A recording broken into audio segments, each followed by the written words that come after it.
All right. Hi, good afternoon, everyone. My name is Mikhail Robertson. I am a research fellow at the Climate and Sustainability Program at ODI, the Global Affairs think tank. I'm pleased to welcome our four speakers, our global online audience, and here in ODI, our audience as well. Pleasure to see you all to this afternoon's panel on climate and mobility, which I have to emphasize is being co-convened by the International Organization on Migration, IOM, and the Center for Global Development, CGD. Colleagues, as many of you no doubt are aware of, we're in an absolute emergency. Sometimes I have a feeling we feel climate is a latent emergency. It's always on the back burner, but we are still for sure on an emergency, a climate emergency. We made some incremental progress in the context of COP28 as it related to some outcomes. So first of all, the outcome on loss and damage fund and funding arrangements included a number of mention to climate mobility in different aspects. So for example, in the scope of the fund, that is quite clearly in the scope, as opposed to other funds which never had that in that scope and actually tried to shy away from the discussions on climate mobility, especially given perceived risks to social risk and the safeguards that are attached to it. In addition to that, COP28 also created a space for coordination of complementarity and coherence as it relates to loss and damage, and migration and mobility organizations like the International Organization on Mobility is also included in this high-level dialogue. So to a lesser extent as well, COP came out with a discussion on what is called the Just Transition. The UAE Just Transition Work Program was adopted, and it has a focus on an area that is a little less trodden in the context of climate mobility, and I guess more on the positive side, and how we can use the creation of, I think it's decent and quality work, and how we go about integrating migration policies in the context of that. So there are opportunities as well in climate mobility, and I do think that when discussing with colleagues before we started this session, and when they highlighted that, I was like, that's a light bulb moment. People don't really talk about the opportunities in the context of climate mobility. That's on the side of climate action, and not only is it only to focus on low emission development, but climate resilient development also is very important on that side. So what are we focusing on today? As I highlighted, it's climate and mobility. And so we are discussing migration, and we already know it's occurring as a response to climatic events. So this is where the loss and damage angle and the adaptation angle happens. The impact of climate crisis is also eroding people's ability and resources to move proactively and safely. So we know that supportive laws and policies to enable such mobility and to support receiving communities is very important. We also need to think about those who are unable to move. And again, this is an idea coming from a lot of interaction with the colleagues, which I thought was absolutely fascinating, right? And so the involuntary immobile is the term that I see as a group often ignored by the global north discourse that becomes preoccupied with crisis narratives and climate refugees. As many of you are aware, this is a highly complex area that combines negatives and positives. So you have displacement and migration can increase or decrease risk depending on the context. You have migration that is planned and actively chosen as a form of adaptation can have many benefits. So the topic of labor migration is one of the positives that is perhaps most overlooked. So I could have also a discussion on migration as it relates to urban centers, and also how critically and crucial and important that is as we look at the different pressures that our leaders, city leaders, and how do we push solutions, and how do you deal with that and integrate that into our planning. All that said, I think that equally as important as discussing all of these interventions is how to get them funded. Which is quite crucial and important. And then the last part is how do we ensure effectiveness and impact, right? And we can't forget that. So all that said, I have the duty now of introducing our amazing speakers, noting that today we're focusing on the implications for policymakers and particularly how we move from evidence, as the title says, to action in this broad area. So firstly, we have Dr. Coco Warner. Coco is the director of the IOM's Global Data Institute, which brings together IOM's expertise on data collection, analysis, and sharing, migration data governance, forecasting, among others. Coco has worked in the UN for over 16 years prior to the IOM in December 2022, directing research on climate change and migration, climate risk management at the UN's university, before joining the Secretariat to the UNFCCC, which is the Climate Change Convention, to supervise climate impacts, vulnerabilities, risk policy work streams in the areas of adaptation. And Dr. Coco Warner holds a PhD in economics from the University of Vienna. So I just want to quickly welcome Dr. Coco Warner. Thank you. Our second panelist is Dr. Mark Tibuth. Mark is an interdisciplinary social scientist who research addresses issues related to how people and populations respond to and adapt to risk arising primarily from environmental change. Mark's work was a particular focus, and has a particular focus rather, on human mobility and forced displacement, vulnerability, resilience, and adaptation, as well as disaster risk reduction. Mark has worked in many countries around the world with a strong focus on the Greater Horn of Africa and South Asia. He is a theme leader in the Tyndall Center for Climate Change Research and is leading the center's research on how to achieve well-being through meaningful action on climate change. In addition, he's the theme lead for Climate at UEA initiative, focusing on the 2020s as the critical climate decade, and co-leads the Critical Decade for Climate Change Doctoral Scholars Program. Mark co-convenes the University of East Anglia's Master in Climate Change and Global Development and teaches on both undergrad as well as postgrad courses covering issues linked to the governance of natural resources, climate change, and migration. So I'd like to welcome as well Mark. So if you can give him a round of applause. Our third panelist joins us from across the pond from the US. Sarah Rosengartner is the Deputy Managing Director of the Global Center for Climate Mobility. She oversees the GCCM's regional initiative in Africa and the Greater Caribbean, as well as the Global Knowledge Hub with the Columbia University's Climate School.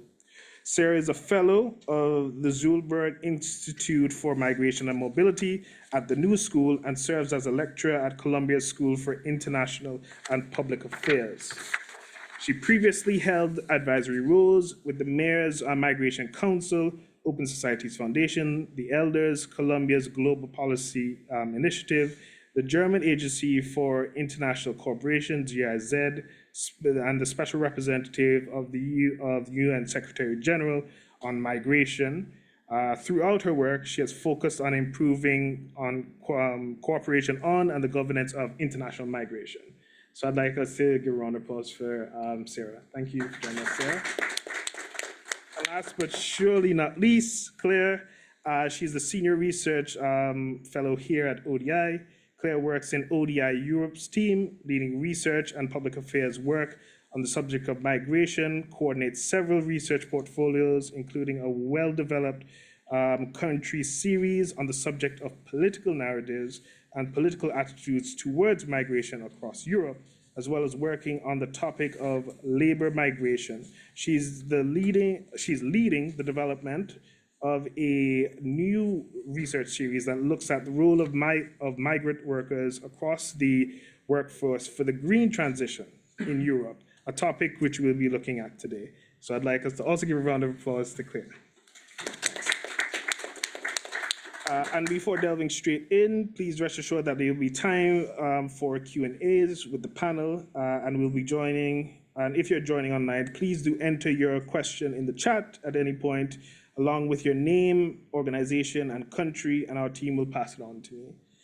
We encourage you to tweet and post about the event on social media using the hashtag climate mobility and tagging ODI_global at Twitter. And the last sort of note is Coco will have to leave us at these 15 minutes early due to her travel commitments.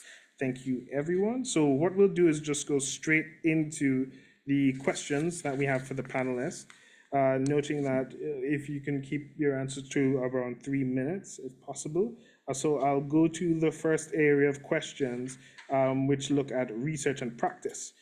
So Coco, tell us about the key trends and projections for the impact of climate change on human mobility, and what does this mean for the communities affected by climate change? Great, thank you so much. And Mihai, and for those of you online or here who contributed to the success at COP28, congratulations. It may feel like a mixed congratulations because you're so right. We are really up against reality. It used to be, even when I was working at UNFCCC, let's say just after the Paris Agreement, it felt like, climate change impacts, they're definitely coming, but they're far away. And they're certainly not here where I live, happening to people that I love or that I know.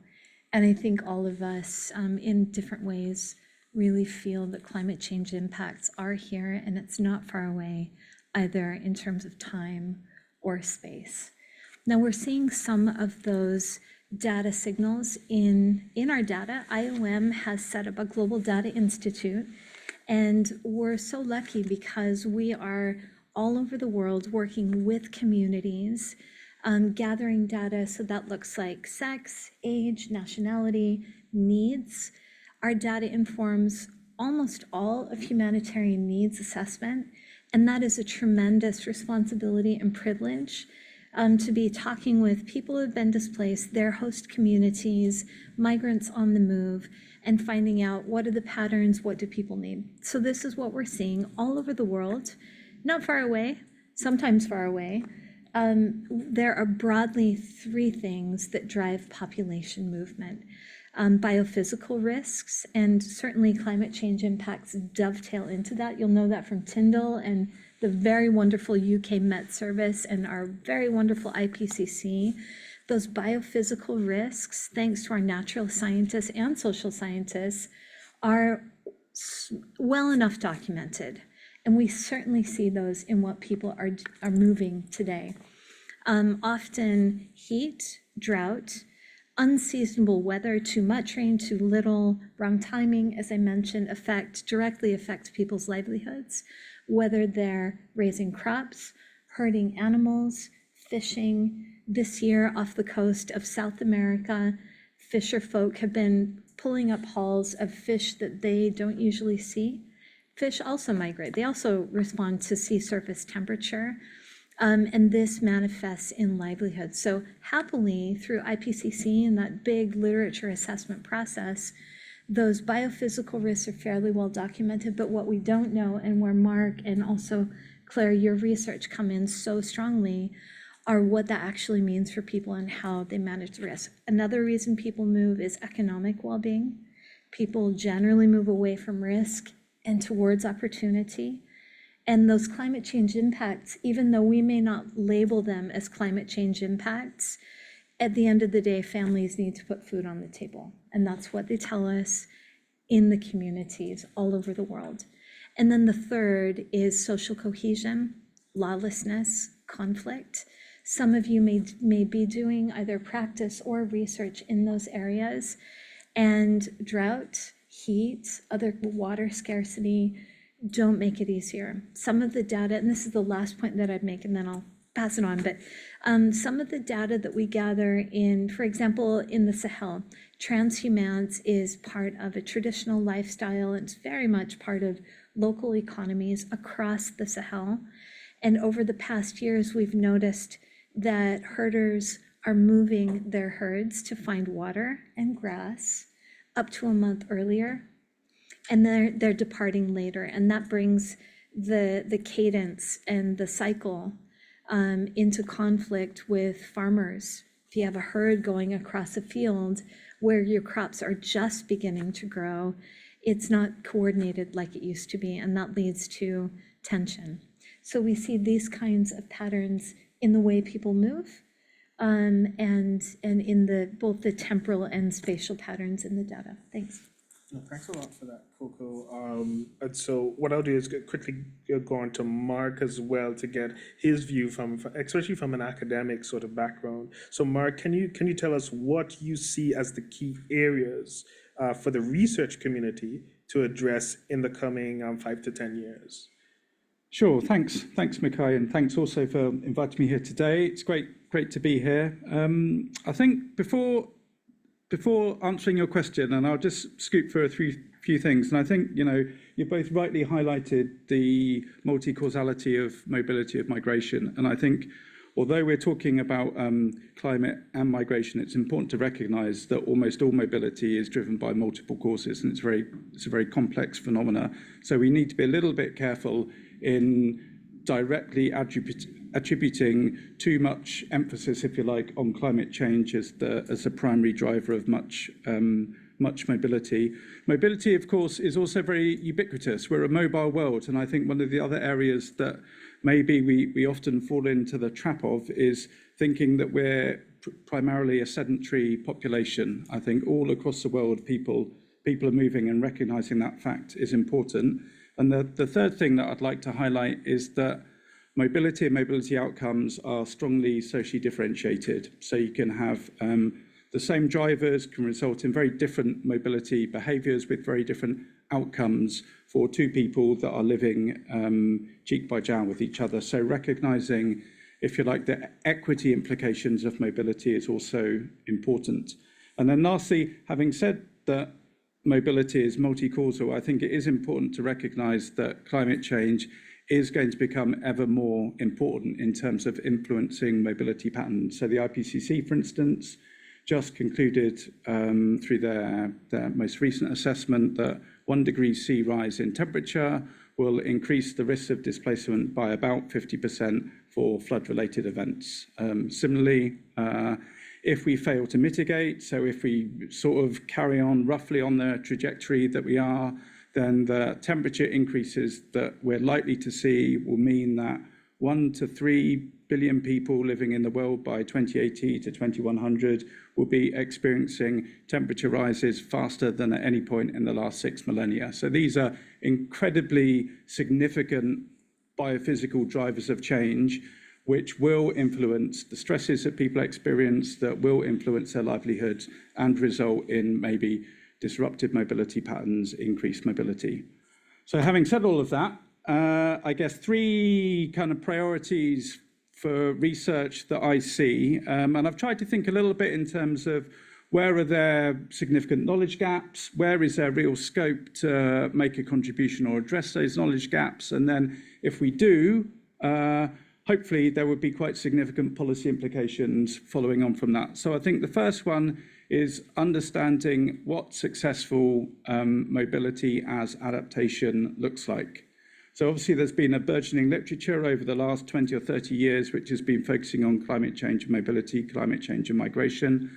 But I think a key area for research over the next 5 or 10 years is really trying to evaluate where that is successful and where that is unsuccessful and why. And then within that, you can start to explore issues around different spatial and temporal scales. So maybe something that looks adaptive in the short term might become maladaptive in the long term. Something that's adaptive for a household might be maladaptive or might have quite significant negative consequences for a community or a city or a nation, for instance. So I think that's the first thing. Secondly, despite the balance starting to shift, I think there's still been, I would argue, an overemphasis on international mobility. So focusing on mobility within countries, internal migration, international mobility tends to draw the eye, particularly when you look at migration from the global south to the global north and all of the, I guess, the kind of narratives, the xenophobia, I would argue, that's kind of tied up in that. And I think focusing on internal migration, which is much more significant as a driver of change, much more significant in terms of how cities grow, much more significant in terms of the changing face of rural areas. So focusing on internal migration is important. I was going to talk about immobility, but you covered that in the introduction. So I think the other thing that I'd say relates to data. I think something you'll be very knowledgeable about, Coco. I think COVID showed that we often have lots of data, but that data isn't necessarily quite fit for purpose. So it maybe measures the wrong thing, it maybe operates at a different time scale, it's maybe not in an accessible format. So I think trying to make sure that the data that we're generating, and I think particularly in relation to internal mobility, which is much more invisible. If you think about census, that is much worse at collecting data on internal migration. So trying to design our data collection, data analysis systems to enable us to much better understand how people are moving and why, where they're going to, with what implications, I would say would be a really, if we are able to address that, that would be quite a significant benefit for us to tackle issues around adaptation moving forward. So I'll stop there. Yeah, really appreciate that, Mark, especially your 3 areas, and now it's 4. So that's really good to have all of those, and we can discuss further in the Q&A. But I want to move quickly on to Sarah, who's online. So Sarah, from your vantage point at the Global Center for Climate Mobility, what are the important issues that we need to focus on, including particularly from the urban perspectives, but also taking into account the differences between the regions you are working with. So over to you, Sarah. Thank you. Thank you for having me, and apologies for not joining you in person. That would be lovely. I'm calling in from New York, and it's a pleasure to be with all of you. In response to your question, I think the fundamental problem that we're trying to address is how do we preserve and support people's agency in the face of the climate crisis and increasing climate risk? How do we do that, especially in the places, the regions of the world that face the greatest challenges and have maybe more limited capacities? From our perspective, anticipation is pretty key to agency. So being able to prepare for what's coming, having an understanding of what likely impacts will look like, helps people weigh their options, understand their options, and what they can or cannot do, both individually, household level, but also collectively. So what we are trying to do is use projections of future climate mobility, as well as research in communities that are already experiencing climate impacts today and are considering moving or are moving in that context, to start a conversation around what the future could hold, what climate mobility, how climate mobility fits into what we call adaptation journeys.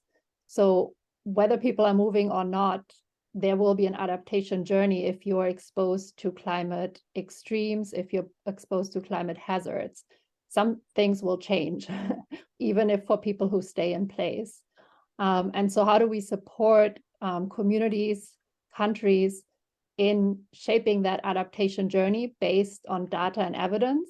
That's what we're trying to do. What we're observing as a challenge is localizing that data and evidence, so making it really relevant for the decision makers in a specific context. And we know that oftentimes the data and evidence is not available where the greatest impacts happen.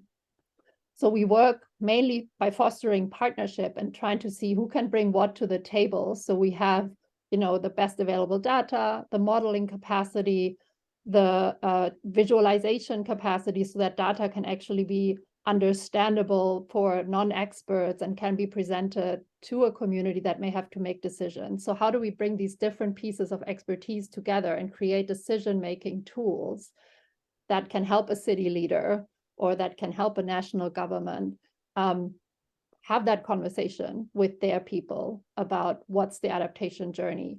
Are people moving in? Are they moving out? What does that mean for us? How do we respond to that? That's the kind of process we're trying to facilitate. Mark mentioned that we are looking in a lot of contexts at internal migration, not everywhere. But so that puts city leaders at the front line, and you mentioned the urban dimension. They often, are not in a position to even know who's in their city right now necessarily, who will be coming to their city, and what the climate impacts look like really for their local territory. So there's work on all fronts, I think, to better understand who is in the city right now, and there's good work going on from the Slum Dwellers International, others who have done profiling of displaced populations, looking into projections of future urban growth. We have done some of that modeling, but there can be improvement to that. But we have projections of like what cities can anticipate in terms of people moving in or out. And the climate hazards, localizing the projections of climate hazards through local data collection. That needs to be combined with planning and capacity for planning, as well as localizing financing. And we're working on localizing financing for the Pacific region right now through a community climate impact fund. But that is one pilot, and we need much more of this kind of interventions in other regions of the world. Sorry, the last point was which regions. We're working in Africa, Latin America, and Caribbean, and the Pacific right now, and I can speak a little bit more to those contexts later. Thanks a lot for that, Sarah. And we look forward to those examples as well. So I'll go quickly on to Claire. Drawing on your work on labor migration and the green transition, what challenges and as I hope opportunities are you seeing in that space? Thanks, Mikhail. I mean, it's obviously not a surprise to anyone that, we do see this as a huge challenge. I think everybody is conscious we need to have a massive kind of overhaul of a lot of our critical infrastructure. Lots of countries have very ambitious targets and very rapid timescales, and we know workforce is critical for delivery. I think it's been a bit of a neglected issue. It's not really been on the COP agenda in any detail except for in recent years. The UK is actually a good example. The Climate Change Committee here, they only did their first kind of detailed workforce report for net zero transition last year. So it's really it feels still quite new on the agenda in practical terms. And I think the challenge is clear if you just look at some of the numbers. So if you look at the numbers of workers we need to do this. So the EU has a solar strategy, and they talk in terms of unprecedented skills shortages, needing about 500,000 additional workers. Germany has its own estimates of over 200,000 workers for wind and solar. If you look at the UK retrofitting, decarbonising buildings aspect, they're talking 120,000 to 230,000 additional workers by 2030. The US needs 1 million more electricians. Australia has an electrician shortage, a solar PV installer shortage. And, the list, we could go on. And if you want to see numbers, CGD have a really good blog on this, and some of ODI's research has similar numbers. CGD also has a recent report in January that came out with a lot of this into. So we know there are significant labour shortages in these countries. They're countries with tight labour markets, ageing societies. It's not going to look better 5 years from now. It's going to look worse. And we did our recent work actually in UK and Ireland. I mean, I'm in the Europe team, so that's where we've been focusing of late. And it was actually very interesting when you talk to people out there in the public sector and the private sector. There is really big concern about workforce, and Ireland was quite emblematic example actually, because their retrofitting strategy is it's a very good national plan. They've got a great delivery body. They've got very significant increase in financing, good consistent policies, consumer demands through the roof, all really positive. Every single person I talked to universally said labour is our single biggest barrier to meeting our targets, and they are very clear. So this is where the opportunity comes in, Mikhail, not to be negative. From the very beginning, when ODI colleagues who were in the climate team, who really led work on this, the concept they put forward was migrant workers will help us with our transition. You know, it's not rocket science, it's very clear, but it is a clear opportunity. And one of the recommendations they made in that study back in 2020 was to the migration community, saying the low carbon transition is an opportunity, it gives us potential to advocate for more legal pathways. So that was very clearly our entry point. But I don't think it's just about attracting workers in. You know, this is an inclusion issue, it's a labour market integration strategy issue. You can look at your asylum seeker population, refugees and other migrants in country. And I don't think we're seeing much interesting thinking on that really. You know, those labour market integration strategies should have a future workforce lens on them, but you don't see that very often.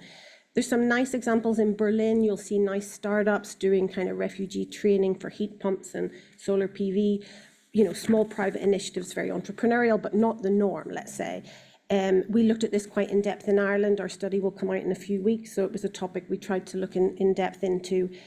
ODI's also looked at it in Colombia, for example. You know, the point here being you can look at this in any geography. There's a big Venezuelan refugee community, very highly qualified, lots of engineers with energy engineer experience particularly, but not really being tapped into for Colombia's own energy transition. So it's somewhat obvious, but I think something we could explore. We also kind of think there's more of an opportunity around refugee labour mobility, and this is something, you know, we discussed a lot with IOM UK.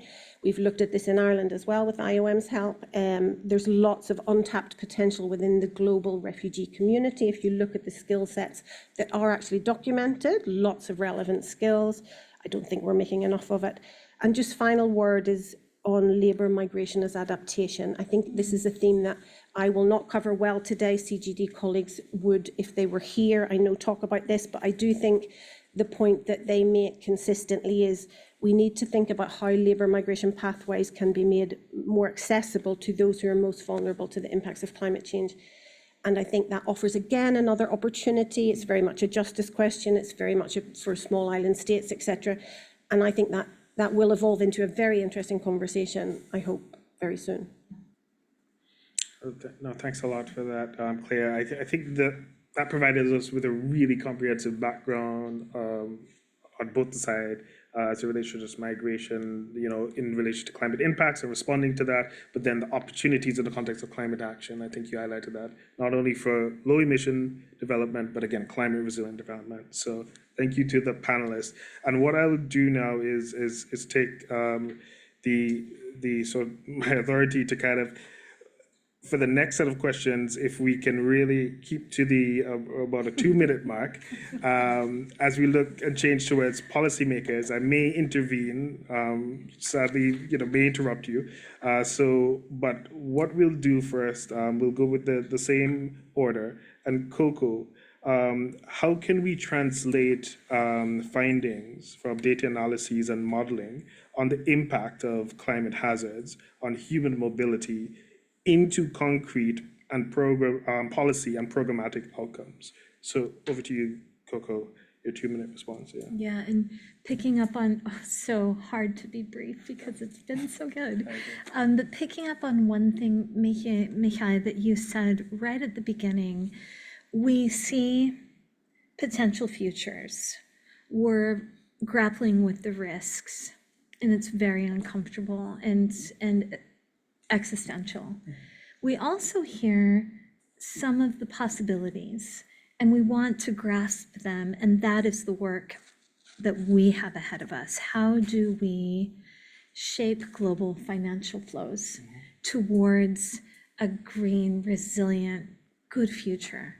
And I think that's the work for all of us. So an example, we're finding from our displacement data, and just a shout out to my colleagues online and also Nikki and you also here, not to mention everyone, but we're finding correlations between solutions to displacements that make an investment case. I don't want to be too cliche about terms like that because this is uncomfortable topics that we're talking about. But for example, we find, unsurprisingly, that investments in adequate shelter and housing That does bring in what Sarah had mentioned about cities have a high correlation with positive outcomes for communities who have been uprooted, IDPs, for example, and helping people get rooted again and get back on the pathway for what they consider a good life.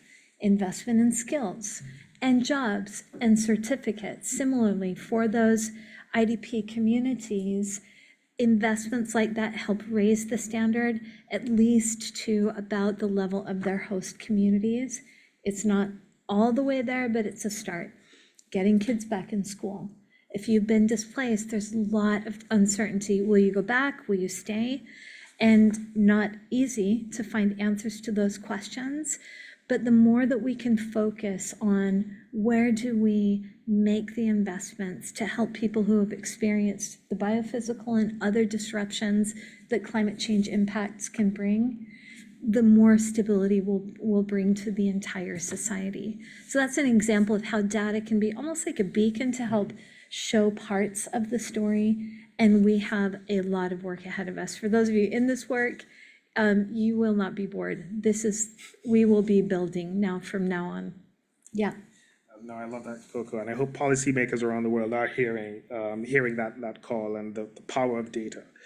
So I think then quickly as well to Mark, given the majority of mobility is internal, as we have highlighted within countries, what should be the focus of policymakers? So what would be your 2-minute elevator pitch to your minister on this? My 2-minute elevator pitch. I see you're hammering the 2 minutes.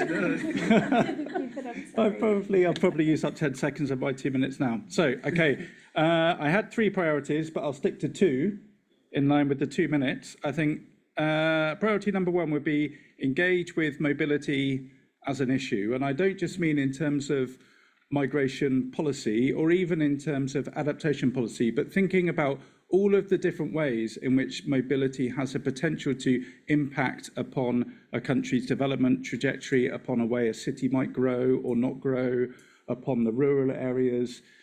Mobility is generally invisible within all of those planning processes. It's something which is generally not, it's not prioritized. As I've said, there's still very much a sedentary bias, so actively engaging with mobility to see what the opportunities are to drive economic growth, whilst at the same time helping to address vulnerability in terms of populations, helping to support adaptation. So that would be priority number 1. Priority number 2, then, relatedly, is being clear about what outcomes you're looking for. And this kind of relates to what I was saying earlier, is understanding what you want to achieve. Is it that you're looking to make cities more resilient? Is it that you're looking to maybe increase the well-being of the migrant population? Is it that you're looking to help make mobility safe and orderly and people can move with dignity?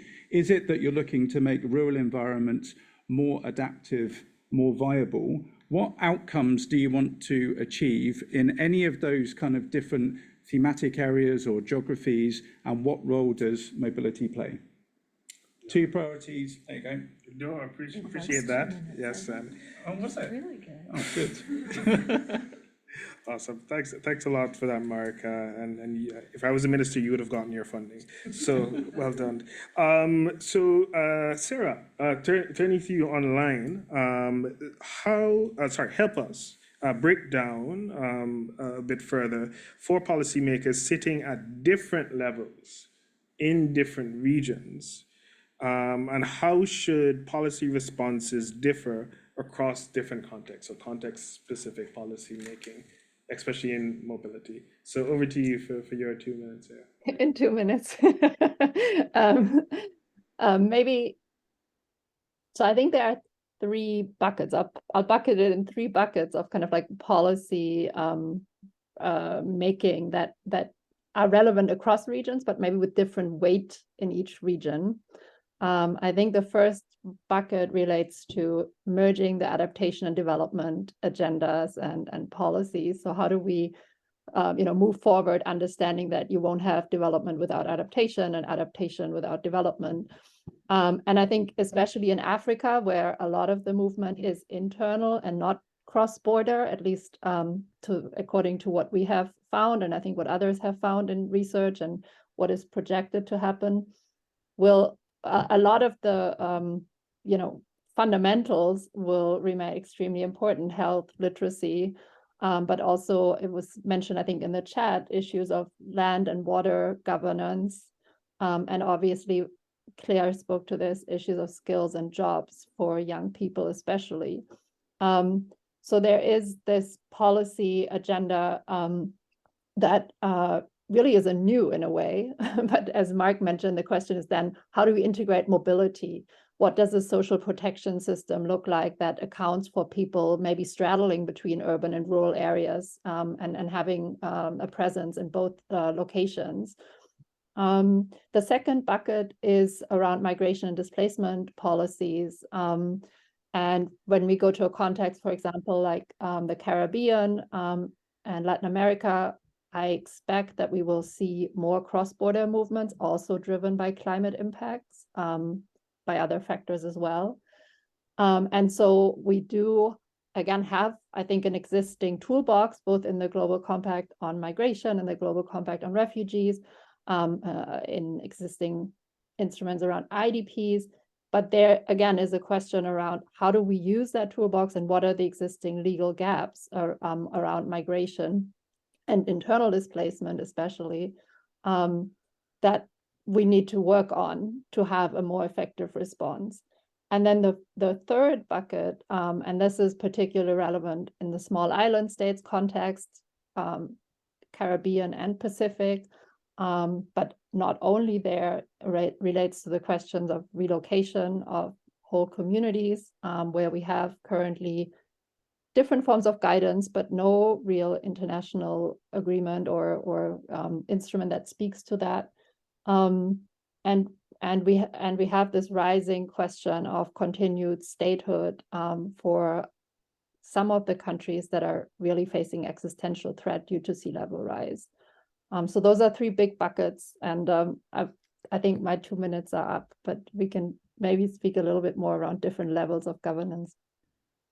Absolutely, and thanks a lot, Sarah. Just trying to make sure that we can get some Q&A time, because I think that the crowd, I'm looking at the crowd, everybody wants to engage as well with the panelists, so thanks a lot for that, Sarah.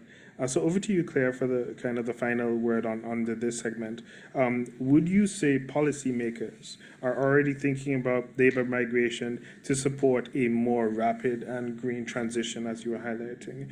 And where should they start if they're thinking about how to enable migrant worker contributions in sectors that are critical to the low carbon transition? And I'll throw in there climate resilient as well. Over to you, Claire. Thanks, Mikhail. I mean, I think our politicians thinking about it, and policymakers, I would say, with a few exceptions that are quite notable, no, not really. Obviously, there's a lot of workforce forecasting and planning going on, but I don't think the migration community is really inside the room and at the table when that is happening. I think the key question, do our immigration policies or our migration partnerships, are they fit for purpose in terms of enabling and preparing skilled migrant workers for green sectors? I don't think that question's really being asked in any systematic way. Germany might be an exception to this. There's very high level recognition of the need for migrant workers to meet their green targets. They have some concrete initiatives and partnerships, such as the solar partnership with India that they have, also an agreement with Colombia for electricians, for example. India is proactively looking at green skills emigration, which is interesting. CGD's new report has a nice chapter on that. So some are looking at it, but in terms of where to start, I think there's two key things. Firstly, I would say you need to recognize this is a global challenge in terms of the level of skills shortages. And this has certain implications, I think, for how you think about it. I mean, the first thing is, do expect to see really big competition for workers, because that will happen. We have already seen, small anecdotes in certainly in ODI reports and CGD reports. You can see Australia and Ireland are both sending delegations to the UK to source electricians, for example, which is very interesting. More of that will happen. All of the data is telling us that there is a global, we need to increase the global stock of green skilled workers overall. And that does mean collaboration. It means skills mobility partnerships. It probably means global skills partnerships, the GSP model specifically, that I know CGD is looking at very closely.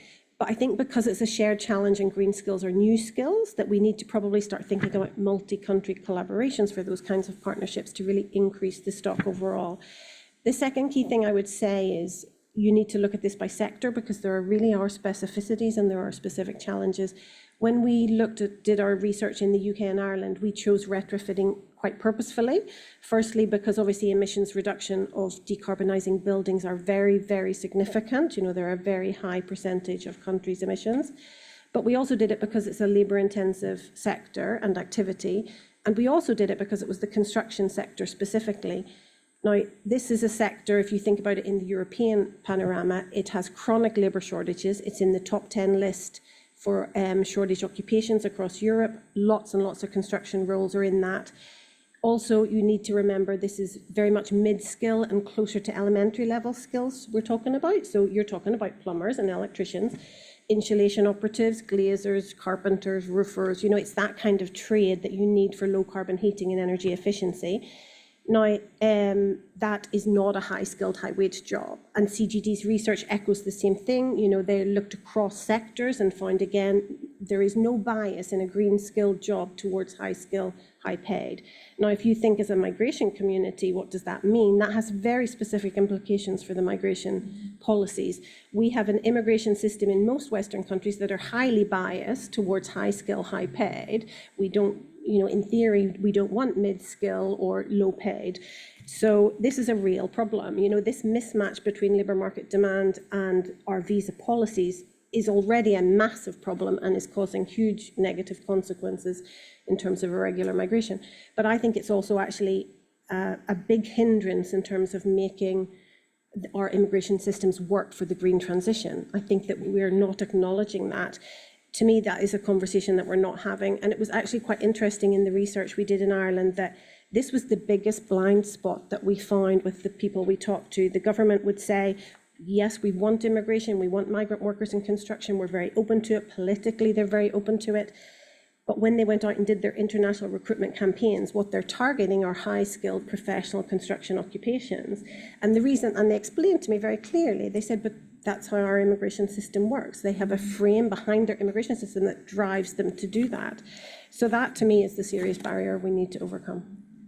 Really appreciate that, Claire. So I think we're now at the point where we're moving to get to as practical as possible, taking into consideration all that context, all that framing for policymakers, right? And so for our final round of questions, I want us to look at how we can best help policymakers make sense of all of this that we just discussed and highlighted there, and also to delve into what collaborative actions can help us move forward. So Coco, given the breadth of this theme, this topic, perhaps we can focus on the priorities for action from the IOM's perspective. What trends are you seeing that require special attention and should translate to the most urgent action right now? Okay. So broadly, it echoes very much what you were saying, Claire. Our data is for three things. It's data for action because we work so much in emergency settings, but also to deliver solutions. I made that case about data that kind of points towards investment. And then the data for foresight. And on that, I would maybe highlight what we're doing right now with IOM's data is contributing a coherent, large scale, meaning large geographic scale picture of population movements across the globe. So it's multi-country.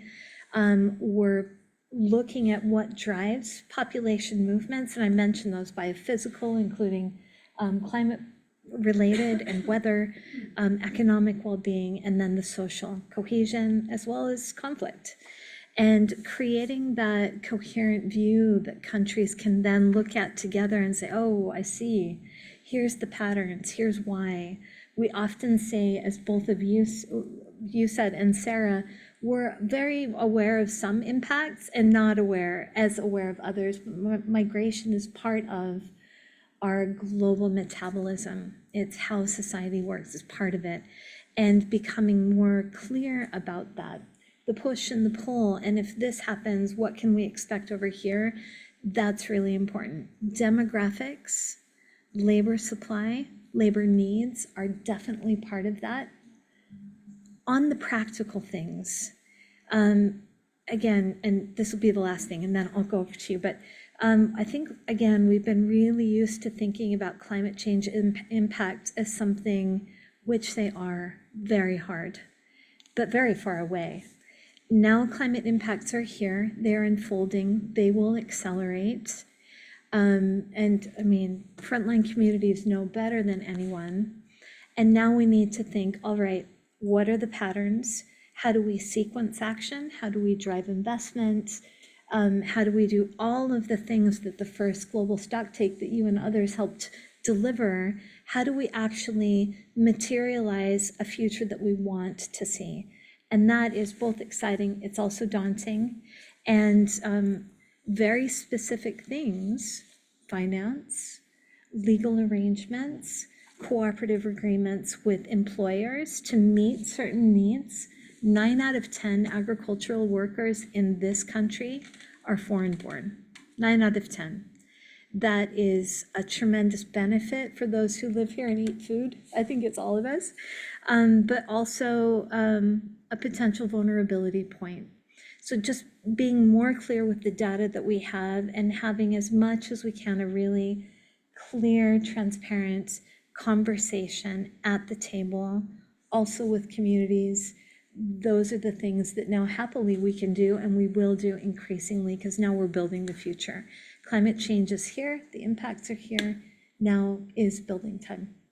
Appreciate that, Coco, really clear about the priorities for action there. And so I'll then quickly turn over to Mark.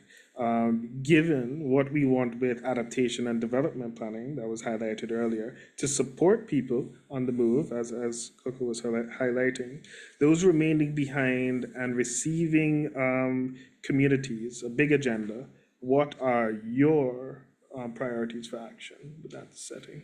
Super. Okay, so I think, I did have design better evaluative tools as a priority for action, but I think possibly we don't have evaluative tools even. So I think trying to, if you like, institutionalize, regularize the way in which we evaluate and understand what's happening, I think would be very important. There's a clear unmet demand for evidence to enable policymakers to make effective decisions around investments, around mobility, around adaptation. And it's very difficult for people to make those decisions when they're operating in a bit of a black hole in terms of knowing what works and what doesn't work. So I think really trying to push forward on that agenda would be a critical priority for me. I think the second thing I would look at is around trying to challenge some of the unhelpful narratives that seem to go hand in hand with climate migration, climate mobility. I think beyond, beyond the kind of the floods of migrants moving from, I don't know, maybe Ethiopia to the UK or what have you, but even to just try and help people to think about it in maybe in a slightly more complex way. So to try and get past some of the simplistic assumptions that people tend to make. If this happens, then this follows. And, you could do that through maybe supporting journalists to report better on climate change and migration, engaging with policymakers to develop plausible scenarios that include migration within their kind of development scenarios, to enable them to have a conversation about what are the benefits of this, but also what are the drawbacks. I think too often we try to paint an overly positive picture. So I think having conversations around some of the trade-offs, some of the synergies, if we have migration that looks like this, what does it mean for adaptation? What does it mean for development? I think that would be really, really helpful. And then I think recognizing currently that we're moving away from our, more broadly at a global scale, we're moving away from our sustainable development goals. So it's a horrible thing to think about, that partly because of climate change, partly for other reasons, but we're less likely to achieve our SDGs now than we were maybe 5 years ago or 10 years ago. So a significant reason for that is because of climate change and the deepening effects of climate change. We're not yet on track to hit our Paris Agreement targets, so the situation is not going to get better, but going to get worse. So in light of that fairly kind of dire global picture, what do we need to do to develop effective development responses that recognise this situation and recognise what's likely to happen as a result of it, which will include, I think, more mobility, more migration. So again, thinking around, I mean, you mentioned resilient development, so thinking around what are the ways in which we can support development which both is equitable but also climate resilient. Really appreciate that, Mark.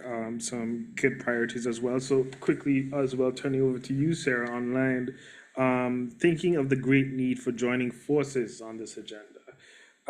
Where do you see the main opportunities for action of a more collaborative nature? Over to you, Sarah. Thanks. Yeah, and that's pretty much what we're doing, trying to catalyze action of a collaborative nature. So I think in terms of the priorities that we see, it's still, I think, awareness raising, working with governments, but helping them really start a conversation within their societies with different stakeholders. So we start in our work at the regional level, bringing different UN partners, regional organizations, but also various other stakeholders together, but driving then to work with governments and ultimately also with cities to have that awareness raising and conversation based on data and evidence.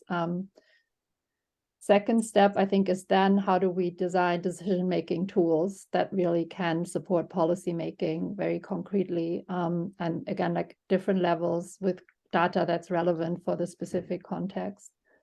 And I think the third issue that we're working on is the kind of coalition building across these different contexts, and how do we mobilize around specific priorities where there can be political consensus. At the moment, we're pushing on the front of sea level rise and the threats that that poses across the world. And I think there may be other issues that arise where this global coalition building is possible, and we can see, progress not just on the policy front, but also on the normative front. Thanks a lot for that, Sarah. So I think the last intervention goes to Claire. And what immediate actions, whether reforms to the same immigration policies that we're just highlighting or other actions, would you call for to harness the potential of migrant workers in support of climate action? I mean, I think this is an area where immediate action is actually really, really feasible right now. I mean, the first thing I would say is when you do your green workforce planning, and especially if you're in a tight labour market context, I think it's quite poor to assume that your domestic workforce will just help you meet all your targets and you'll be fine. So the first thing is just consider immigration policy from the outset. And I do think that means analysing your immigration policy from a sectoral perspective. As I said, if you need really big numbers of solar installers, you need to think specifically how your visa policies enable or hinder that. So just address your blind spots head on. And of course, that does mean reforms to visa policies. I mean, things that we have recommended already, for example, in the case of the UK, we talked about the creation of a net zero workforce visa as a special category. So this is essentially putting it on a par with health and social care, which is already a special category here, which I think is symbolically really useful, but actually, arguably dramatically necessary given the numbers in the net zero workforce plan that we need. And of course, then we want to do things like lower visa fees, tailor your fees around that, do some quite pragmatic thinking. In our Ireland study, which will be released soon, we have a number of very specific visa reforms that we're recommending. I'll not list them now. I think we've come to the conclusion also that countries need to think a lot more about visas for vocational trades, which is a bit of a neglected area. So those are also things to think about. So basically, there's a lot of space for innovation, I think, here and change. We'd also say think a lot more deeply about your migration partnerships. Where are you going to build your pipeline of skilled workers? The same way we've seen for 2 decades with health workers, let's apply this thinking now to the green transition. Now, there are countries like India very keen to make partnerships. There's a very interesting little nugget of information in the CGD report about Vietnam. It has a big underemployed solar PV workforce, which, who knew? So that's very interesting. You know, these are facts that countries should know. I think for the European Union particularly, they need to think a lot more about the green workforce for construction across Europe. And there the partnerships might be with accession countries, you know, EU neighbourhood type agreements. But we need to see a lot more proactive thinking basically on this. And then, of course, you come to the question of mutual benefit. For those in the migration community used to the partnerships discussions, they know all about this. We need to always have that core principle in mind. I think one of the most interesting things about the green transition is that you can do that so nicely. You know, if you think about the need for heat pump installers in the US and in Europe, and then think about the need for air conditioning and ventilation specialists in Africa, Asia, Latin America, you know, and obviously that's going to be a dramatic need in terms of, you know, just public health risk. That is, from an industry perspective, that is the same skill set, you know, heating engineers, ventilation, air conditioning, that's the same category. So you can imagine a very interesting skills partnership program that combines that skill set and does things that are beneficial for countries of origin and countries of destination. And when we talk in Europe, particularly about migration and development and migration management and the huge increase in European budgets that are going towards migration and development kind of thinking, this is the overlooked issue, you know, and there is a big win here to be had in terms of skills and job creation and income and climate, and yet it's just not really being done. And I guess just final word here, and it's just ethical recruitment. I don't want this to be overlooked. I fear that we will easily overlook it. I don't think we can strategically plan to increase the migrant worker presence in any of our key industries if we don't put that front and centre. And I think policymakers need to take that very seriously, especially when we talk about mid-skill, lower-paid jobs. So the call here would be, if you are going to take any immediate action, then the trade unions, the civil society groups, the migrant groups, they have to be at the table. Thanks a lot for that, Claire. So, and thanks to the amazing panelists for their great responses to the questions. I have, before we open up the floor, just one quick question to our colleague, Helen from CDG, as it relates to this new category. So given that a new category, a protection category for people affected by climate change is likely not to be possible, how can labor migration pathways be made more accessible to those most vulnerable to climate change? And I think Helen is online. So Helen,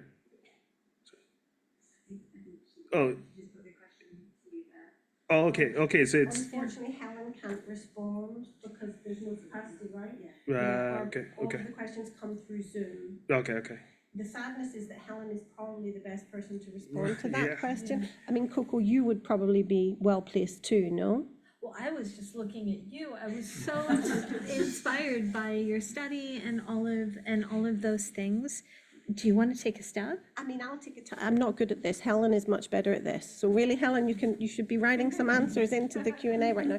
I mean, I think there is all of the thinking that we've just discussed. You can apply to the small island states, and you know, it's the same thinking. It's the same kind of concept behind it, right? You just need to actively be offering those legal pathways and opportunities. But I do think it's an open, you know, situation where that could be done.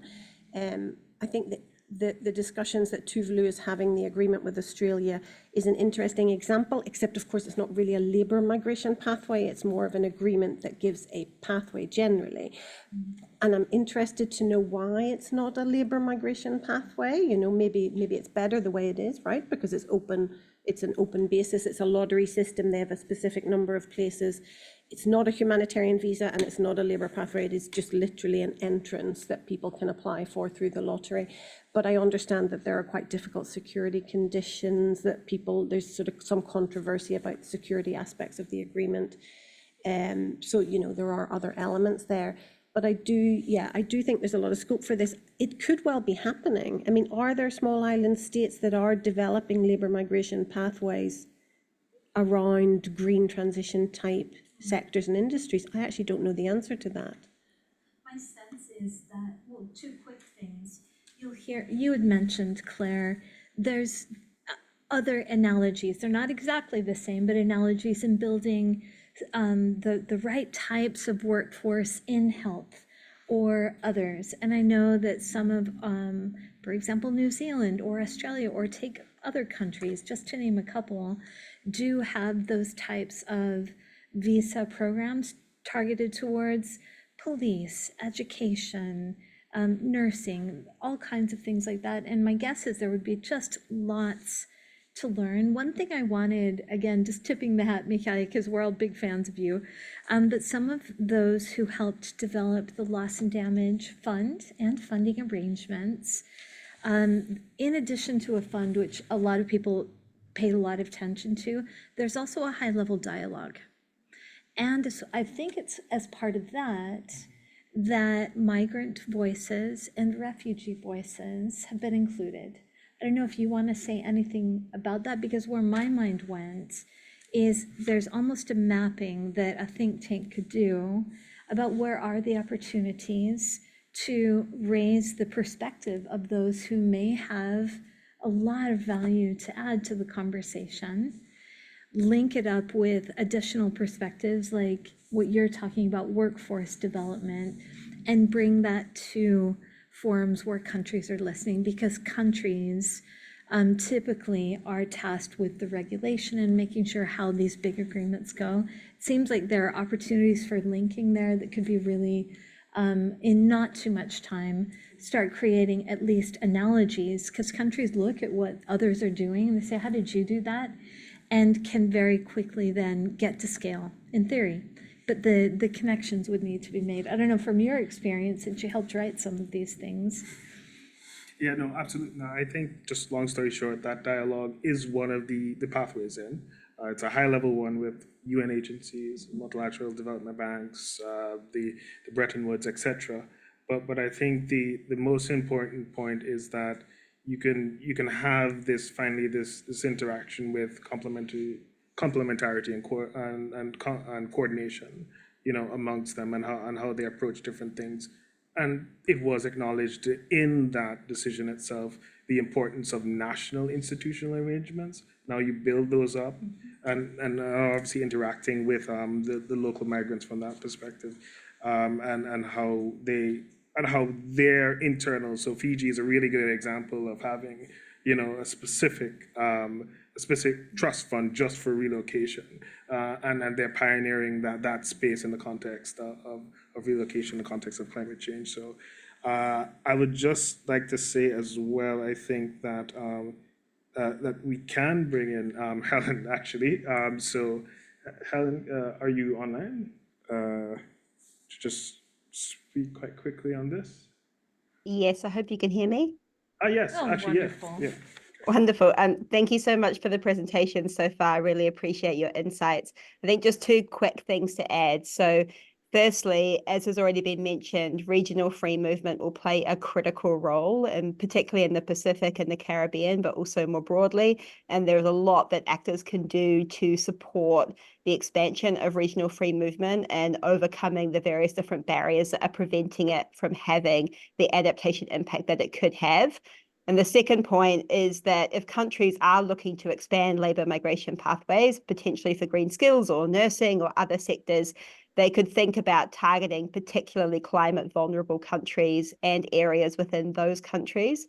So doing so can obviously help that migration, particularly through remittances and other transfers, can contribute to adaptation in those areas.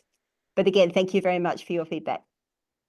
No, Actually, Helen has said it so very clearly. She has made me think a bit more clearly on this. I mean, and Helen's colleague Sam, I think, had mentioned this to me at one of our last meetings. The Expert Council on Migration in Germany, I'm sure some people have seen this, they have released a sort of recommendation proposal for the German government to consider in terms of issuing humanitarian visas to very climate at risk places, and actually creating a kind of climate risk index and selecting certain countries and offering a certain number of humanitarian visas. And I think the concept that Helen has just very clearly proposed, goes very much alongside that. Why would Germany not merge that with their labour migration thinking? Because they actually have lots of active partnerships around healthcare and, as I mentioned, green skills. They could very much overlap that thinking, but I don't know if anybody's talking about that. Can I just add in one thing before we Yeah, move on? absolutely. I think, I mean, it's more sparked by the healthcare analogy. I think drawing on migration literature, there are obviously quite significant issues with countries like the UK exploiting healthcare workers from other global south countries and depleting the resources that they have. So they invest a lot in training and education to help develop a healthcare workforce within their countries. Those nurses, doctors, whomever, then get pulled. They move to other countries in the global north. So I think we've just got to be cautious. I mean, you mentioned ethical green transitions, that we don't kind of perpetuate some of the inequalities that we're seeing already, just in a different form. So with the green transition and all of the urgency that entails, we've just got to be careful that we try to ensure that we're transitioning in the right way and not, say, sacrificing the development of certain countries to enable the UK, for instance, to then have a more fit for purpose workforce. Appreciate that. So, no, thanks. And so thanks a lot to the colleagues on the panel. So what I'll do is open up the floor quickly to Q&A. And if you could give, especially in the room, if you could give your name and your affiliation, and as well if it's directed to a specific panelist. And I'll probably take about 3 in the room because we have quite a few already online. So I'll just go to my colleague over here and then the colleague in the front row. Yeah. So. Thank you very much for this very insightful discussion. My name is Mayuresh. I'm an urban sustainability practitioner. So I have 1 or 2 quick questions to general panel, but specifically to Mark and Sarah, because they come from urban development perspective. Talking about the destination cities, which receive a lot of migration, have we been able to distinguish between climate migrants amongst a pool of migrants, because there are aspirational migrants, there are war migrants and war refugees and distress migrants as well. So how do we distinguish climate migrants amongst this pool? And second question is, have we ever been able to evaluate and address the double precarity faced by the climate migrants in cities? Because climate becomes a stress multiplier at their place of origin. And when they land up at the destination cities, the cities are not climate resilient and not prepared to accommodate them. And already the cities face a lot of climate changes like urban heat island, the constant flooding, and lots of infrastructure challenges as well. So these migrants have been observed to face a double precarity. So have we evaluated that, and how are we addressing that or able to discuss that? These are my 2 questions. Thank you very much. Appreciate that. And so just so that you know, Mark, I'll call on you as well as Sarah online, but I just want to get one more question in the audience. So colleague who just returned, I know you had your hand up. So please introduce yourself and your affiliation, and also pinpoint to which panelists you may want to answer questions. I thank you very much for the event. I am Tarek. I'm doing PhD at SOAS. I'm from Bangladesh, actually. My question is about when I come here, the title says that from evidence to action, understanding climate mobility. And as we know that about evidence, we are talking about that internal mobility, yeah, it's evident. But when we are talking about international mobility, as Mark says, that it's multi-causal. So, but it is admitted in different documents. For example, in 2021, UNHCR published legal considerations for cross-border climate mobility.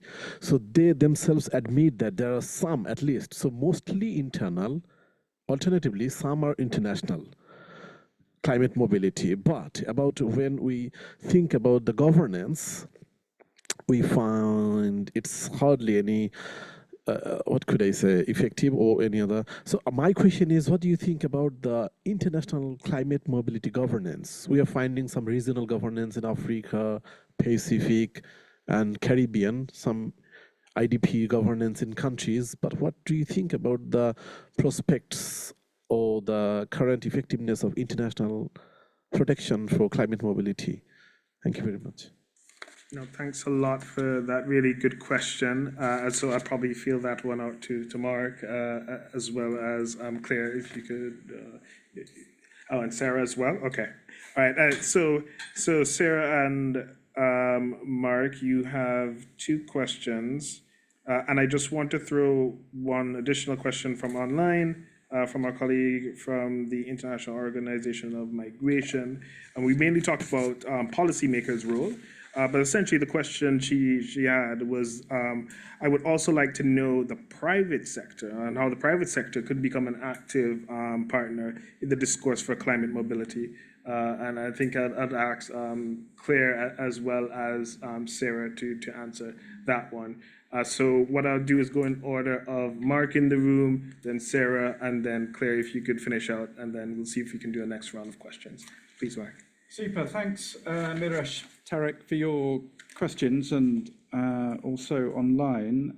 I mean, I guess I think your questions were related somewhat in terms of identifying a climate migrant, and that is a very live debate at the moment. I think it's very difficult to identify a climate migrant. There are some circumstances, I think, particularly in regard to maybe small island states, when you can make the case that sea level rise is leading to migration, although I think those cases are still very small in number. So I almost think it's a fool's errand to try and identify this person is a climate migrant, this person isn't a climate migrant, this person moved for economic reasons, this person moved because their house was flooded, for instance. I think almost all migration will be a combination of different factors. So trying to pull those apart, I don't actually think gets you much further in terms of the debate. I kind of think it's a bit unhelpful. Now, obviously, that has problems in terms of climate governance and funding, because when it comes to climate change, UNFCCC, the COP process, there needs to be a demonstration that something has happened because of climate change, or it's a direct response to climate change. So there's a certain kind of tension there, which I think is I think it's difficult to resolve, which is why I think the governance for international climate migration is quite nascent, isn't well developed. I mean, it's not really my area of expertise, but I think it's kind of beset with problems, partly because it's very difficult to understand who's moving and for what reasons. Coming though onto your issue about migrants moving from one location to another location, I think there's been a lot of research, some of which that I've been involved in, I think, which has looked at often the degree of agency or choice that people have in terms of their ability to move is quite a good indicator of the nature of the outcome that movement will have. So people that are moving under duress, people that have less agency, less choice, they often, if you like, exchange one basket of risks in one location, and then they move to another location. And some of those risks they carry with them. They'll still be experiencing the same structural vulnerabilities that they were experiencing. It doesn't matter whether you're in one location or another location. They might lose, some risks. If you think about maybe a stereotypical rural to urban migration, there might be less risks in an urban location associated with kind of food access, food production. But in an urban location, then there could be increased risks associated with heat stress.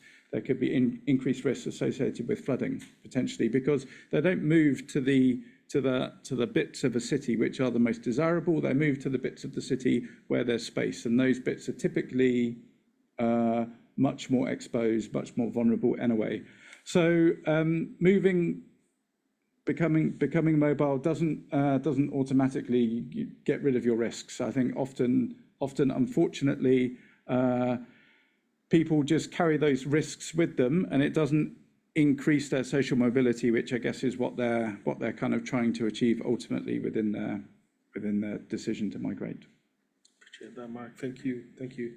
And so, Sarah, if you could come in on the questions that I highlighted for you, please. Thank you. Tough questions. I think on the point of, how do we distinguish those that are driven by climate versus other migrants, Mark has made the point, and I think that that's very valid, of this being very difficult to distinguish. And I would argue in the context of internal migration to cities, it's maybe also not so important. We do modeling projections, and again, in the model, you can kind of isolate for climate, right? But we know that that obviously decisions are multifaceted and multiple drivers are involved. And I think for cities, it's usually not so important whether somebody came for war reasons or other reasons. They're there, and the challenges within the city context are often similar, whether people came for one set of reasons or another. And I think this question of how do you ensure resilience within the city context, especially also for people who may have moved there, and as Mark mentioned, moved to more vulnerable or exposed areas, is a real challenge. Tarek probably would know that Bangladesh has an existing policy around this, trying to kind of defray some of the movement towards Dhaka by developing other cities as kind of more welcoming, migrant-friendly cities. And this goes probably to Mark's point on evaluation, probably to be seen whether this is a response that works. Definitely, I think in the African context, there's a lot of growth projected in cities that aren't maybe even cities yet.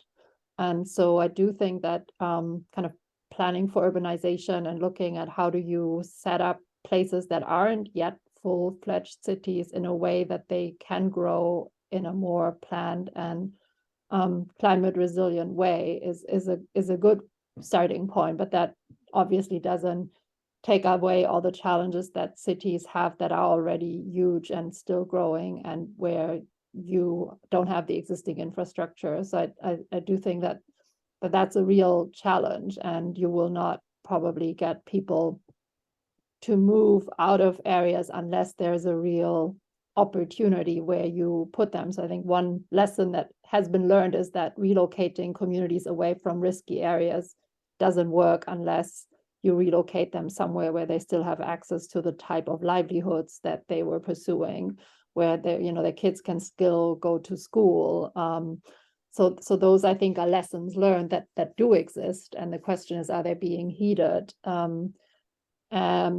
Maybe last point on this, I do think it's important, and we're doing this to work with cities and mayors that are sending at least the signal that the people that are coming to their city are part of their city, that don't have a policy of basically, deterrence or, trying to make people that are coming feel unwelcome and as if they weren't part of the city. And so I do think it's, important to also support city leadership in the right direction by, again, working with diverse partners to see how can we bring data that can be useful, evidence that can be useful, policy support, technical support for policy and planning, but also financing. So how do you actually build coalitions of support for those cities that are leading in the right direction? On the global governance piece, as I said, I think the best hook, let's say, that we have at the moment is in the Global Compact for Migration, but that is only a starting point. There's some good provisions there, but it's not yet a full-fledged governance agreement, and it's non-binding. But we do see our efforts, at least, of working across different regions also as an effort to, building a common narrative, building a common understanding of what are the issues that actually need to be governed, and what does this climate mobility response look like. And I think it consists, as we discussed today, of different pieces, right? There's probably a labor mobility piece, there's a protection piece, there's an adaptation piece. So climate mobility governance would really have to be multifaceted and maybe even have more the form of a kind of framework agreement where you then work out specific pieces under that. I don't know, but it's definitely, I think, something that is going to emerge, I think, from, you know, learning across these different contexts and identifying what are the distinct pieces that need governing and what could be a common understanding around those. And thanks a lot, Sarah. And I saw a lot of nodding in the room to all the answers to those questions. So really appreciate the responses from Mark and Sarah. So I think we have time only for one last set of questions. And sorry to persons in the room, because I'll probably give preference to those online, and you could bilaterally sort of chat with the panelists. But there's a question here for you, Mark, from Peter, and he's saying, do we have global policies and programs that can support or build climate resilience in slums and other deprived areas to safeguard traditional livelihoods of the most vulnerable people? So that's one for you, Mark. And then in relation to you, Sarah, there's a specific one coming all the way from Turkey, noting that we have quite a lot of persons from different parts of the world, all corners of the globe right now. So a university in Turkey, that's Ali. And he basically asked about data limitations, right? So how can we effectively gather data on climate migration in regions where access to commonly used data gathering techniques is limited, despite the critical importance of localizing data for this topic? So that's a specific one to you, Sarah. And the last one for you, Claire, there's actually a question on, is it feasible for the EU to integrate environmentally displaced persons into its policies? And there's a similar question in the context of the UK and it reviewing its policies, and how does it go about, how are these policies going to create a challenge potentially in migration in the context of the UK reviewing its policy. So the UK is reviewing its policy, and then there's a question on the EU and how does the EU integrate those persons into its policies. So I thought you'd be best placed to do that. So Mark, then Sarah, then Claire, and then we'll end off. So Mark, please go ahead. Okay.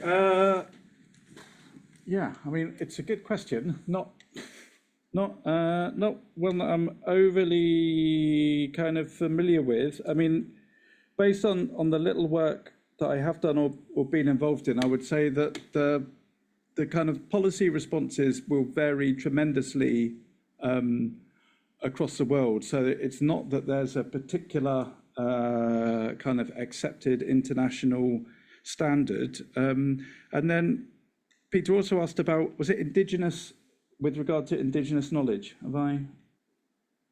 Yeah, traditional livelihoods yeah, of the most vulnerable groups. Yeah. Yeah, I mean, there's obviously quite a powerful kind of traditional and indigenous knowledge movement that exists around the world to try and protect and cultivate that knowledge.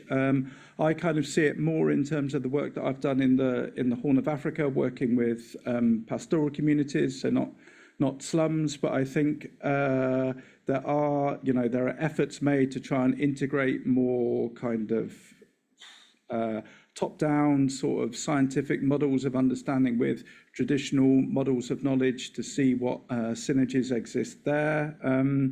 And I think, as well as recognizing that there are, the traditional knowledge is also adapting to the surroundings. So I think this kind of portrayal that you sometimes see of traditional knowledge as quite sort of fossilized and not moving, I think it's adapting remarkably quickly to the changes that are, that are happening around the world, not just from climate change, but in certain instances, and again with reference to pastoralism, then I think in some cases it's kind of on life support. The aspiration of younger pastoral members to have more maybe urban kind of westernized lifestyles is quite strong. So I think at the moment, kind of understanding how that evolves, move forward is a bit of an open question. So I'm aware that I haven't quite answered your question, Peter, in terms of slums. But again, I think it's something that is clearly very important and that we would be well served by looking at further.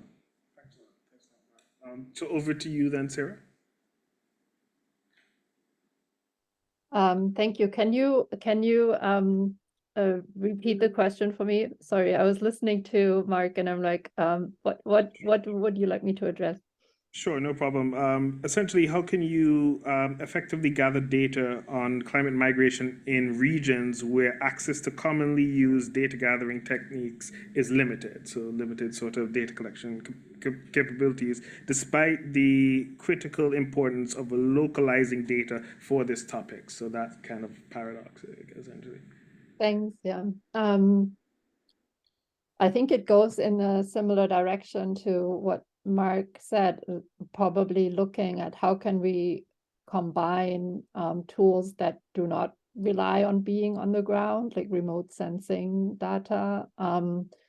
But at the same time, I think the question is also, how do you capacitate people who are on the ground to collect data? And I think there are efforts like that underway. We are looking into that in Tuvalu, like as part of kind of projects to preserve culture and heritage. How can we work with local youth and students to actually be part of that effort? So I do think that there's possibility to look at community engagement in data collection in areas that are difficult to access, and combining that with data that comes from satellite imagery and cell phone tracking and things like that. So I wouldn't be able to say whether that's possible everywhere, but I do think that could be a way forward. Thank you. And then over to you, Claire, for the final word. Sure. I'm just going to pick up on the private sector question that got asked earlier, because I didn't do that. So just really quickly on that. I mean, obviously the private sector is a very key voice when it comes to labour migration issues. They're very much at the table for workforce planning. Definitely would see them as a really important voice. It was quite interesting in Ireland that it was really very much the private sector stakeholders in the consultation that made the point about the bias inherent in the system that was really problematic for them, particularly for their mid-skill to lower end in terms of sort of elementary workers that they needed, and they felt no one was really listening to them, and they really wanted to make that point. The Germany example that I gave earlier, I didn't actually say this, but the agreement that is made between Germany and India for solar, in terms of reaching their workforce through the India, what's it called again officially, the Green Skills Council for Jobs. Is the name of the body in India, but that agreement is between them and the Solar Trade Association in Germany. It's actually not a governmental agreement. So the private sector in Germany has just literally, as a trade association body, just said, we need these workers and we're going to go and find them ourselves, which is super interesting. I think also within the concept of sort of refugee labour mobility, which we looked at in both of our case studies that we did recently, and obviously this is a bit of a new concept. And I would really encourage people to look at Talent Beyond Boundaries. They have lots of great information on their website about their programme. They work very closely with IOM on it. They've done a great job with resettling refugees to Canada and this is through skilled, labour pathways essentially.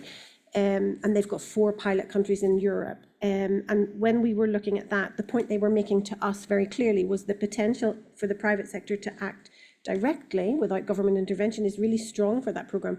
They need employers to hire, so that's all they need. They need the private sector at the table, and they're engaging the private sector certainly quite successfully in the UK around healthcare. Actually, that's somewhat private health, but it's become more NHS over time. So, that's definitely changed. But they're doing some interesting work with Scotland, for example, with energy companies in Scotland for their green transition.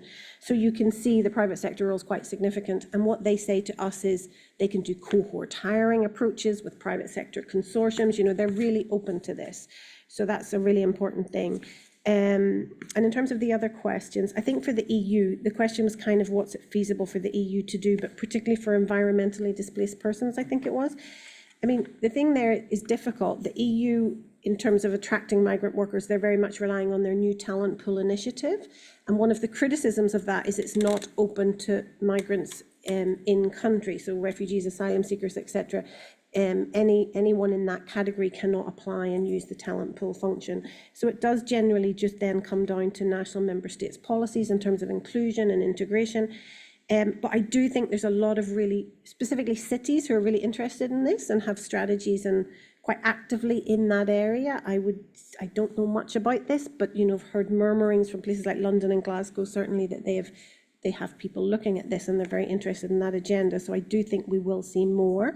And in terms of the UK reviewing its migration policies, I assume the person is referring to this in a kind of negative direction, the urge to reduce net migration, the fear around the numbers. I mean, there is a lot to say about that. I mean, the increase in numbers that we've seen is due to a mix of factors. It's due to a big increase in study visas.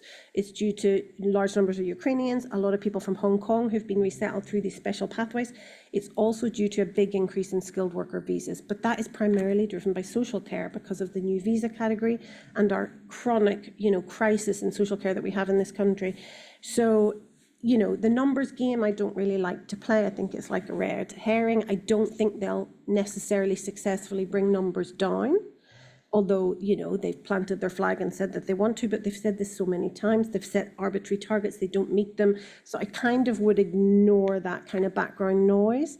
I think if we need this workforce, eventually we will be faced to force that issue, like we have issued emergency visas for HGV drivers and I think pig farmers possibly. You know, we do things like this all the time. So I would say that is more likely to happen. The other thing I would say generally is just the rhetoric that we hear on immigration policy.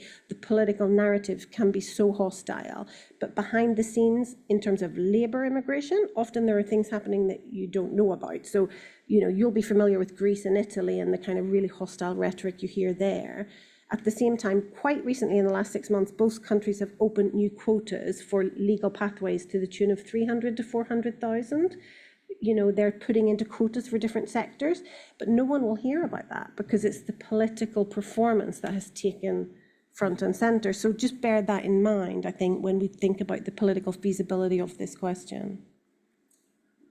Thank you very much, Claire, and thank you to all the panelists as well. Koku had to leave for a flight, and really appreciate all the insights. And I do think that we have moved from evidence into a discussion on action. And so I really appreciate everyone and all the audience and the time from all over the world I have to highlight. So thanks a lot, everyone, and have a good day. Okay, bye.